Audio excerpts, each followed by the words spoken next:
श्रद्धा और सबरी परिवार के सभी सदस्यों को मेरा नमस्कार।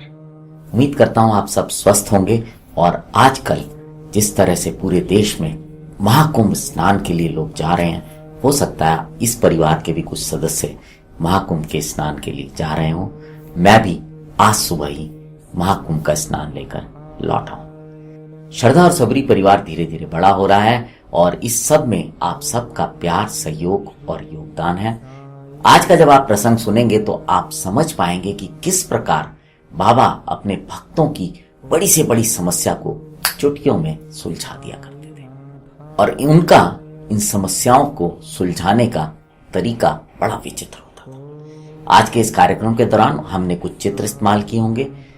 हम नहीं जानते वो किसने खींचे, किसने बनाए, लेकिन बाबा से प्रार्थना करेंगे कि उन सभी पर अपनी कृपा और आशीर्वाद बना के रखें।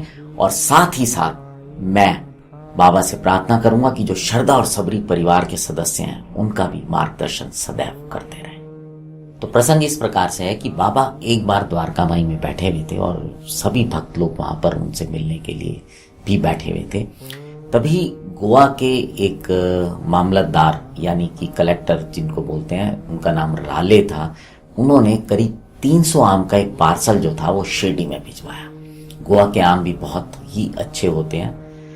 तो वो पार्सल जब शिरडी में आया तो बाबा ने उन आमों को बांटने की जिम्मेदारी श्यामा को दी कि तुम इन आमों को सब लोगों में बांट दो। और बाबा ने उनमें से 4 आम निकाले और उन 4 आमों को निकालकर साइड पर अपने पास रख लिया। और ये आम जो उन्होंने रखे थे ना, वो दामू अन्ना के लिए रखे थे। दामू अन्ना जी की 3 स्त्रियां थी। कई जगह ऐसा लिखा है कि उनकी 2 स्त्रियां थी, लेकिन उनके कोई संतान नहीं थी। और इस बात को लेकर वो बहुत परेशान रहा करते थे कि उनके कोई संतान नहीं है। और उन्होंने बहुत सारे ज्योतिषियों को अपनी जन्मपत्री दिखाई और सब ने उनको यही बोला कि आपकी जन्मपत्री में दोष है, इसलिए आपको कभी भी संतान की प्राप्ति नहीं हो सकती।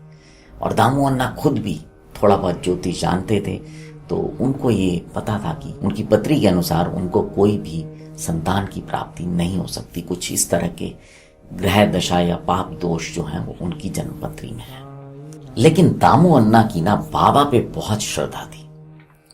तो जब ये सब लोग वहां बैठे हुए थे और इस तरह से आम बढ़ गए थे, तो करीब पार्सल आने के 2 घंटे बाद दामू अन्ना द्वारका माई में बाबा के दर्शन करने आए। बाबा उनको देखकर बोले कि लोग आमों के लिए चक्कर काट रहे हैं, लेकिन ये जो हैं दामू के लिए हैं, और ये जिसके हैं उसी को खाने दो, मरने दो।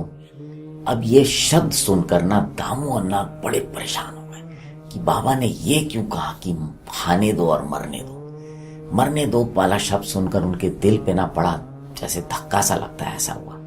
तो वहां पर ही बाबा के भक्त थे भालसापति, उन्होंने उनको समझाया कि हो सकता है बाबा ने जो ये शब्द इस्तेमाल किया है मरने दो, वो आपके अहंकार को मारने के लिए किया हो। क्योंकि बाबा अक्सर जो अपनी बात बोला करते थे वो इस तरह की होती थी कि उसको समझने में थोड़ी सी परेशानी होती थी और भक्तों को समझ में एकदम से नहीं आता था कि ये बाबा का क्या जो है संदेश है। तो ये बात सुनकर दामू अन्ना आम खाने को तैयार हो गए। जब ये सब कुछ चल रहा था तो बाबा देख रहे थे। जब दामू अन्ना आम खाने के लिए तैयार हो गए तो बाबा बोले कि इन्हें तुम मत खाओ, ये आम अपनी पत्नी को खाने के लिए दो। इन आमों को खाने के बाद उसको 4 पुत्र और 4 पुत्रियों की प्राप्ति होगी। दामू अन्ना ने वो 4 आम ले जाकर अपनी छोटी पत्नी को दिए और समय अनुसार उनके जो था, जैसा कि बाबा ने कहा था, उसी तरह से उनकी संतानें उत्पन्न हुई। और बाबा के वचन जो थे वो सत्य निकले और जितने भी ज्योतिषों ने भविष्यवाणी दी, वो ग्रह दशा जो बताई थी, वो सब बाबा ने खत्म कर दी और उसको ठीक कर दिया। बाबा ने अपने जीवन काल में बहुत बार ऐसा किया है कि जो बात उन्होंने मुंह से बोली है उसने बहुत सारी चीजें जो कि बताई गई थी उनको खत्म कर दिया और जो उनके मुंह से निकले शब्द थे वो सत्य साबित हुए। लेकिन आज भी बाबा के समाधि लेने के बाद जो भक्त उनसे प्रेम करता है, उनसे बात करता है, बाबा उसको उसकी समस्याओं का समाधान देते हैं। बाबा ने कहा कि तुम मुझ पर पूर्ण विश्वास रखो, यद्यपि मैं देह त्याग भी कर दूंगा, परंतु फिर भी मेरी अस्थियां आशा और विश्वास का संचार करती रहेंगी। केवल मैं ही नहीं, मेरी समाधि भी वार्तालाप करेगी, चलेगी फिरेगी और उन्हें आशा का संदेश पहुंचाती रहेगी जो अनन्य भाव से मेरे शरणागत होंगे।